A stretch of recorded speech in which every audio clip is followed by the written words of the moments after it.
Bonjour chers bien-aimés, en ce 24 août 2021, que la grâce et la paix vous soient rendues de la part de notre Seigneur Jésus-Christ, le Dieu de tous les esprits.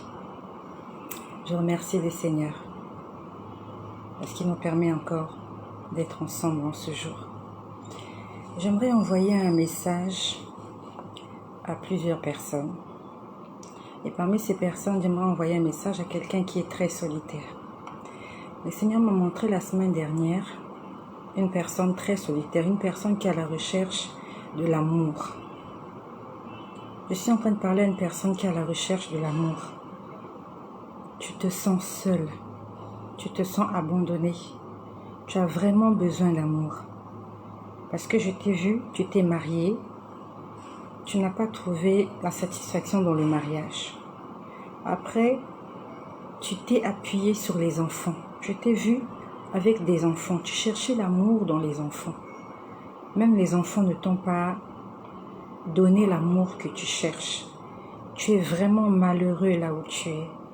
Tu as besoin de quelqu'un qui va t'aimer, quelqu'un qui va te comprendre, mais tu ne trouves personne. Le Seigneur m'a dit qu'il est la solution à tous les problèmes. Dans la parole de Dieu, il est écrit « Venez à moi, vous tous qui êtes fatigués et chargés, et je vous donnerai du repos. » C'est quelque chose qui est difficile à comprendre si on ne l'a pas encore touché du doigt. Si tu n'as pas encore expérimenté l'amour de Jésus, tu ne peux pas comprendre ce verset. Moi aussi, pendant de longues années, j'ai lu ce verset. Ce verset n'avait pas impacté ma vie. Je m'étais dit, mais comment Dieu peut me consoler? Comment ça se fait? Il est esprit, il est au ciel. Comment il fera pour m'apporter l'amour dont j'ai besoin? Et aujourd'hui, je peux affirmer, je peux jurer que l'amour de Dieu existe. L'amour de Dieu existe et tu peux le sentir et tu peux te sentir bien dans l'amour de Dieu. Le problème, c'est que plusieurs ne l'ont jamais expérimenté. C'est pour ça que lorsqu'ils lisent ce verset, ça ne leur dit rien. J'aimerais juste que tu demandes à Dieu de te prouver son amour.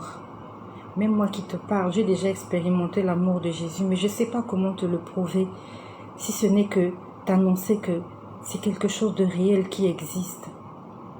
Le Seigneur m'a parlé de cette personne la semaine dernière. Je pouvais la voir très triste. Elle était couchée par terre. Je ne sais pas si c'était physiquement que la personne était couchée par terre ou c'était spirituellement. Mais la personne avait sérieusement besoin d'amour. Cette personne se sentait seule au monde. Dans la journée, la personne avec des gens rigole. Mais quand cette personne est seule, on peut sentir la solitude. Et je sais que tu m'écoutes. Parce que je sais que si le Seigneur a mis cela dans mon cœur, si le Seigneur m'a montré cela, c'est pour que je puisse t'envoyer un message. Ne te fais pas de mal. Jésus-Christ va combler ce vide qu'il y a en toi. Il va le combler, il veut le combler. Il suffit juste que tu l'invites. La télévision ne va pas combler le vide que tu as dans ton cœur. Internet ne va pas te combler. L'alcool, la drogue ne vont pas te combler. Des relations amoureuses ne vont pas te combler. Tout ce qu'il y a sur cette terre finira par te décevoir et par te détruire. Le seul qui veut vraiment de ton bonheur, c'est ton Créateur. Et aujourd'hui, il te tend tes mains. Tu es désespéré, tu n'as même plus envie de vivre. Pour toi, la vie n'a pas de sens, la vie n'a pas de goût. Je sais ce que c'est. Je sais ce que c'est être dégoûté de la vie. Je suis passée par là. Et je peux te dire qu'aucun homme de cette terre, aucun homme sur cette terre ne pourra te faire du bien. Même si tu te rencontres une nouvelle personne, tu as une nouvelle relation, tout nouveau, tout beau. Au départ, ça sera beau. Une semaine après, tu vas plus aimer. Et tu vas aller de partenaire en partenaire. Tu vas aller de déception en déception. Il y a un homme qui est fidèle. Il ne ment jamais. Et même quand tu passes des moments difficiles, il vient le soir dans ton lit. Il vient te dire, je suis là, je suis avec toi, n'abandonne pas. Et cet homme, c'est Jésus. Cet homme-là, c'est celui qui a su consoler mon cœur. J'étais une femme nerveuse. J'étais une femme en colère. J'étais une femme aigrie. J'étais une femme désagréable. J'étais une femme impolie. J'étais tout ce qu'il y avait de mauvais sur terre. La seule chose que j'aimais faire, c'est danser. La seule chose que j'aimais faire, c'est des bêtises. Mais quand je me retrouvais seule, j'avais sérieusement besoin d'amour. Ça m'a manqué, ça m'a beaucoup manqué. Et aujourd'hui, personne ne peut me combler comme Jésus me comble. Les meilleurs moments que je passe dans la journée et dans ma vie, c'est quand je suis en train de prier et quand je lis ma Bible. C'est quelque chose qui est difficile à comprendre si on n'est pas passé par là. Moi aussi, dans le temps, pour moi, lire la Bible, c'était vraiment une formalité. Prier, c'était une formalité. Mais aujourd'hui, ces choses-là sont pour moi un plaisir. C'est un plaisir pour moi de prier. C'est un plaisir pour moi d'évangéliser. C'est un plaisir pour moi de lire la Bible. C'est un plaisir de chanter. Avant, c'était des nécessités, des obligations. Aujourd'hui, je le fais avec mon cœur. Le Seigneur est en train de t'envoyer un SOS. La Bible nous dit aujourd'hui, si vous entendez sa voix, n'endurcissez pas votre cœur. Demande au Seigneur de venir t'aider. Ne cherche pas la consolation dans les hommes. Les hommes ne vont jamais te combler. Les femmes ne vont jamais te combler. La télé ne va jamais te combler. Les plaisirs sexuels ne vont jamais te combler. La nourriture ne va jamais te combler. Jésus peut et veut te combler. Voilà ce que le Seigneur m'a demandé de dire à quelqu'un qui est dans la solitude. Je t'ai vu. Je ne vais pas donner ton nom parce que tu n'es pas le seul, tu n'es pas la seule dans cette situation. Mais mets-toi juste à genoux et demande à ton Créateur de venir à ton aide. Si tu veux pleurer, pleure. Si tu veux crier, crie de toutes tes forces.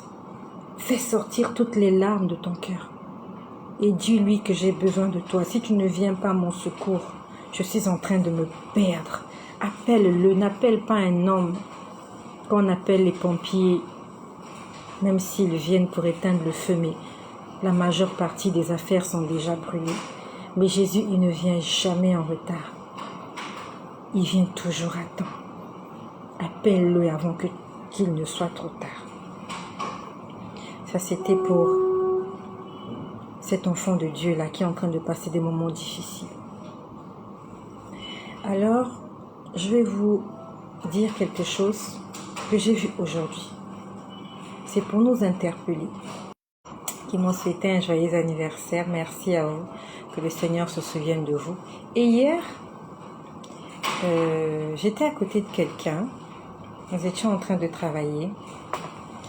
Et j'ai vu quelque chose. Pendant que je parlais avec cette personne, nous étions en train de travailler. C'était dans le cadre professionnel. Pendant que je travaillais avec cette personne, j'ai vu un papillon noir en train de survoler.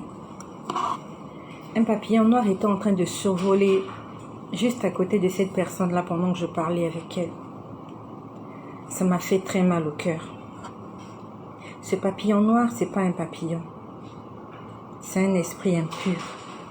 C'est un esprit mauvais. Et cet esprit était en train de survoler autour de la personne.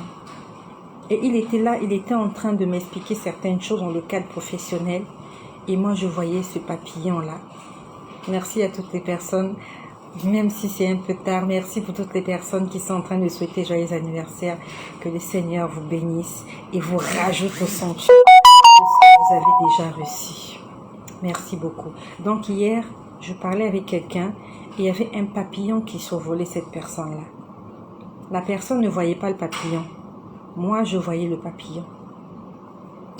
Il y a tellement de gens là dehors qui ont besoin de Jésus.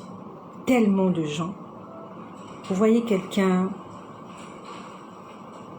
un père de famille, une mère de famille, ou un jeune homme, une jeune fille, Vous n'avez pas idée de ce qui peut traverser spirituellement. Vous voyez quelqu'un bien habillé dans la rue, mais vous ne savez pas qu'il est pourchassé par des esprits impurs. C'est pour ça que toi qui m'écoutes, si tu t'es pas encore marié, passe du temps dans la prière. Demande au Seigneur de t'envoyer un homme et une femme qui craignent Dieu. Quand j'ai vu ça, j'ai eu pitié de cette personne.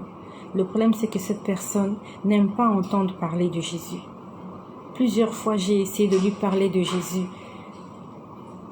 Cette personne n'est pas très motivée.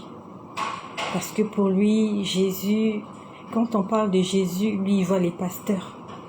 Quand on parle de Jésus, il voit les hommes de Dieu. Il dit, oui, vous parlez de Jésus, vous-même, qu'est-ce que vous faites? Il ne faut pas que tu puisses limiter le Seigneur Jésus-Christ à des créatures qui sont en face de toi. Des hommes et des femmes qui ne sont pas parfaits. Dieu est parfait. Il ne faut pas que tu puisses limiter Dieu à un être charnel, physique qu'il y a en face de toi. Même moi qui te parle, je ne suis pas parfaite. J'ai des enfants à la maison, j'en ai 5. Et je crie sur les enfants. J'engueule les enfants. Si tu viens chez moi, tu vas te dire, mais comment elle crie sur les enfants? Je suis un être humain, je suis une mère. Il faut que je les élève. Il faut que je leur donne une bonne éducation. S'il faut crier, je crie. S'il faut engueuler, j'engueule. Et même s'il faut la chicotte, oui. Mais si tu me regardes, tu te diras, c'est quoi ces serviteurs de Dieu? Est-ce que la Bible dit qu'il ne faut pas taper les enfants? Il faut punir les enfants si c'est nécessaire. Et si toi, tu t'attardes sur cette idée-là, que cette femme qui évangélise, elle punit ses enfants, tu ne vas jamais être sauvé. Ne regarde pas à moi. Regarde à Jésus. Le problème avec la personne, c'est que quand on lui parle de Jésus, la personne regarde les hommes de Dieu, les pasteurs, les prêtres, les ceci. Il dit oui, tout ce monde qui prie, ils ne sont pas parfaits. Mais Jésus veut faire de toi une personne parfaite. Jésus veut que tu sois distingué. Tous ces gens que tu vois, ils ne sont pas parfaits. Mais Dieu veut faire la distinction avec toi. Il ne veut pas que tu prennes ces gens-là pour modèle. Le Seigneur veut que toi, tu sois un modèle pour eux. Il y avait un papillon noir qui survolait sur cette personne. Je ne sais pas comment il avait passé la nuit. Mais il était aux environs de 10 ou 11 heures. Un papillon noir sur lui. Toi qui m'écoutes, si tu es un enfant de Dieu, prêche l'évangile autour de toi, je t'en supplie. Il y a tellement de gens là dehors qui ont besoin de salut. Tellement de gens. Même s'ils n'acceptent pas Jésus-Christ le même jour. Mais nous allons déposer une sémence dans leur vie. Nous allons déposer quelque chose. Il y aura là un dépôt. Et un jour, un arbre va pousser. Et cet arbre donnera du fruit. Un fruit digne de la repentance. Ce matin, j'étais là assise, en train de travailler. J'ai vu des images qui m'ont intriguée. J'ai vu une femme qui est entrée dans des toilettes publiques. C'était dans des toilettes publiques. Je ne sais pas si c'est dans un centre commercial, mais je l'ai vraiment vu entrer dans des toilettes publiques. Et quand la femme est sortie des toilettes publiques, cette femme n'avait pas de visage. Cette femme n'avait pas de visage. Elle n'avait pas de visage. Vous voyez le visage là, il n'y avait rien. J'ai pas vu ses yeux, j'ai pas vu son nez, j'ai pas vu sa bouche. Et elle avait porté une espèce de perruque. En fait, c'est pas un être humain. C'est une personne qui s'est déguisée. Et c'est quelqu'un que vous avez peut-être croisé sur votre chemin, avec qui vous avez discuté. C'est pas un être humain. J'ai vu une femme sortir des toilettes. Je ne sais pas qu'est-ce qu'elle est partie faire dans les toilettes. Et quand elle est sortie de là, elle n'avait pas de visage. Je ne dis pas ces choses pour vous effrayer, mais pour vous dire que toutes les personnes que vous voyez là dehors, ce ne sont pas forcément des êtres humains. C'est pour ça que toi qui m'écoutes, ne t'attache pas à tout et à n'importe qui. Même si la personne est gentille, elle te fait des belles propositions, demande au Seigneur de te guider dans tes choix. Cette femme que le Seigneur m'a montrée ce matin, ce n'est pas un être humain. Vous allez la rencontrer dans la rue, vous allez la côtoyer, vous allez lier une amitié avec elle, vous allez l'amener chez vous, vous allez lui présenter votre mari, votre femme, vous allez lui présenter vos enfants, mais c'est un démon que vous attirez dans votre maison. Un enfant de Dieu doit être conduit par l'Esprit de Dieu. Le matin, quand tu te réveilles, demande au Seigneur de conduire ta vie. Il y a beaucoup de gens là dehors, ce ne sont pas des gens. Détrompe-toi, ce ne sont pas des gens. C'est pour ça qu'il ne faut pas convoiter. Si tu vois une belle femme, il ne faut pas la convoiter. Toi, tu vois un beau visage. Sûrement, elle n'en a pas. Et quand tu la regardes, tu commences à l'envier. Tu dis, j'aimerais lui ressembler. Pourquoi je ne lui ressemble pas? J'aimerais avoir un nez comme ça. Pourquoi je n'ai pas un nez comme ça? J'aimerais avoir son teint. J'aimerais avoir sa taille. J'aimerais avoir la couleur de ses cheveux, la couleur de ses yeux. Mon ami, qui t'a dit qu'elle est un être humain? Elle est envoyée en mission pour que tu pêches comme ton Créateur. Que tu dises à ton Créateur, pourquoi m'as-tu créé ainsi?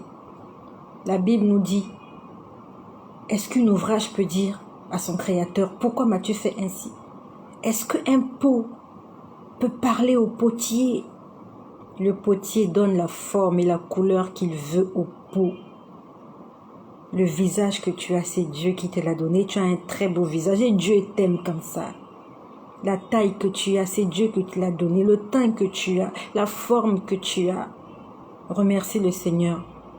Parce que malgré ce que toi tu appelles imperfection, toi tu es toujours en vie. Il y a des gens qui avec leur beauté ne sont plus là. Il y a un adage qui dit, vaut mieux un chien vivant qu'un lion mort. Le lion, il est robuste. Il a une crinière. Quand il rugit, les animaux de la forêt meurent, mais quand il meurt, il ne sert à rien.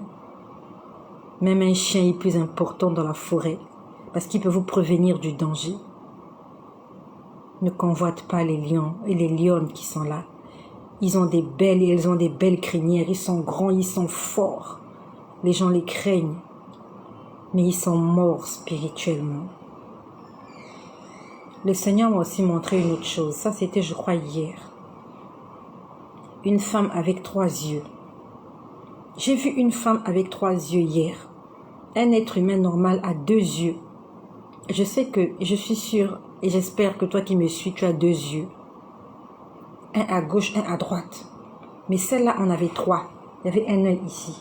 Pas ici, comme on montre à la télé. Ici. Et ses yeux-là étaient fermés comme ça. Elle avait 3 yeux fermés. Je suis en train de parler à quelqu'un qui aime les femmes. Tu aimes les femmes. Je vais être vulgaire. Tu aimes draguer les femmes. Tu aimes le sexe. Tu es sûr que toutes les femmes que tu rencontres là, ce sont des femmes. Même si elles ont une adresse. Satan est un menteur, Satan est rusé. C'est sûr que tu es déjà sorti avec un démon. Parce que tu n'arrives pas à contrôler tes pulsions. C'est sûr que tu es déjà sorti avec une revenante, une femme déjà décédée, avec qui tu as entretenu des rapports sexuels. Et aujourd'hui, il y a des choses qui ne marchent pas dans ta vie. Tu te poses la question de savoir pourquoi ça ne marche pas. Tu commences à accuser tout et n'importe quoi. C'est toi-même le problème. Le problème est que tu ne veux pas obéir à la parole de Dieu qui dit fuyez l'impudicité. Tu es allé ramasser des esprits impurs avec des femmes et tu as amené ça chez toi à la maison. Tu as contaminé ta femme. Tu t'es toi-même tué. Tu as tué la femme que tu as chez toi. Tu as tué la fille d'autrui. Tu as amené des esprits impurs dans ta maison, là où il y a tes enfants. Et les choses ne marchent pas, ça n'avance pas. Demande au Seigneur de te donner le discernement. Avant de demander le discernement, il faut d'abord que tu apprennes à obéir à la parole de Dieu, à craindre Dieu. La Bible nous dit, aucun adultère n'héritera le royaume des cieux. Toutes les femmes que tu as rencontrées, est-ce que tu connais la sémence qu'elles ont déposée en toi? Est-ce que tu sais ce qu'elles ont déposé en toi? Tu n'arrives pas à t'organiser. Chaque fin de mois, tu as ton salaire. Tu ne sais même pas qu'est-ce que tu en fais. Tu n'arrives vraiment pas à t'en sortir. Il y a des femmes dehors là, il y a des hommes dehors là. Ce sont des démons. Tu couches avec lui. Tu deviens un démon. Tu deviens le fils, tu deviens la fille du diable. Ce que je vous dis, c'est le Seigneur qui me permet de voir ces choses. C'est pour ça que je ne suis pas très amie aux gens. Je ne suis pas très liée aux gens. Ma vie, c'est mon travail, l'église et la maison. À la limite, je fais des courses et c'est tout. Je ne vais pas chez des gens. Je ne vais pas chez des gens parce que je ne connais pas leur état d'âme. Je n'envoie pas mes enfants en vacances chez des gens, chez des amis. Non. Chez des voisins, non. Le voisin, je lui dis bonjour et ça s'arrête là. Le monde est pourri. Une fois, le Seigneur m'a montré des articles qu'il y avait des Chinois qui vendaient. Des articles, les Chinois vendaient des articles. Ce n'était pas ce qu'on voyait. Des Chinois. Ils vendaient des choses. Vous voyez qu'ils vendent des chaussures, ils vendent des vêtements. C'était pas des vêtements. Attention, les enfants de Dieu. La Bible nous dit que le monde entier est sous le contrôle du malin. C'est pas exagéré, c'est la vérité. Satan contrôle le monde. Il y a de cela quelque temps de cela, je crois, un mois. J'ai fait la connaissance d'une femme. Elle est commerçante. Et elle avait pris mon numéro de téléphone WhatsApp. Le Seigneur vient de me rappeler cela. J'ai envie de partager ça à quelqu'un. Elle m'avait pris mon numéro de téléphone WhatsApp et elle m'avait fait un message pour dire qu'elle avait reçu des essences de parfum. Le jour où j'étais allée solliciter ses services chez elle, c'était pour mes cheveux. Et ce jour-là, il m'a fait sentir des parfums, voilà. Elle vend des essences de parfums, voilà, ainsi de suite. Elle m'a envoyé un message pour me dire, voilà, elle a reçu des parfums. Elle m'a envoyé des noms, je sais pas moi, Yves Saint Laurent, les ceci, les Dior et tout ça. Et le soir, le Seigneur est venu me dire, ces parfums qu'elle est en train de vendre, ce ne sont pas des parfums. Le Seigneur... J'étais tentée, je me suis dit, bon, elles vont pas ça cher en plus. Elles vont pas ça cher. Ce sont des petites bouteilles comme ça sent très bon. Elle m'a fait sentir la dernière fois, enfin la première et la dernière fois où j'étais chez elle. Ça sent pas mauvais. Je me suis dit, je passerai par là, puis voilà, je vais essayer de voir parce que j'aime les parfums. J'aime les parfums, j'aime les bonnes odeurs. Le Seigneur m'a montré une étagère. Je sais pas si c'est l'étagère de sa maison. Ou je ne sais pas là où ça se trouve.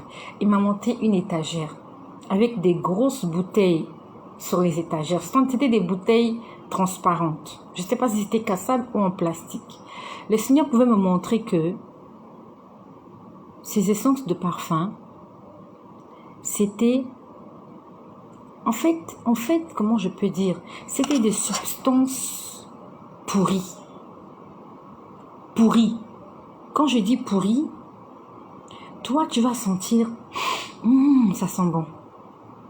En fait, ça sent pas bon. Ils ont masqué ça. Et ils font ça pour envoûter les gens. J'ai pas dit que le parfum est satanique. Il y a beaucoup de gens qui font des polémiques là sur les réseaux sociaux. J'ai pas envie d'entrer dans cette polémique. Il y a des parfums qui sont naturels. Où les gens ont pris des fleurs, ils ont fait des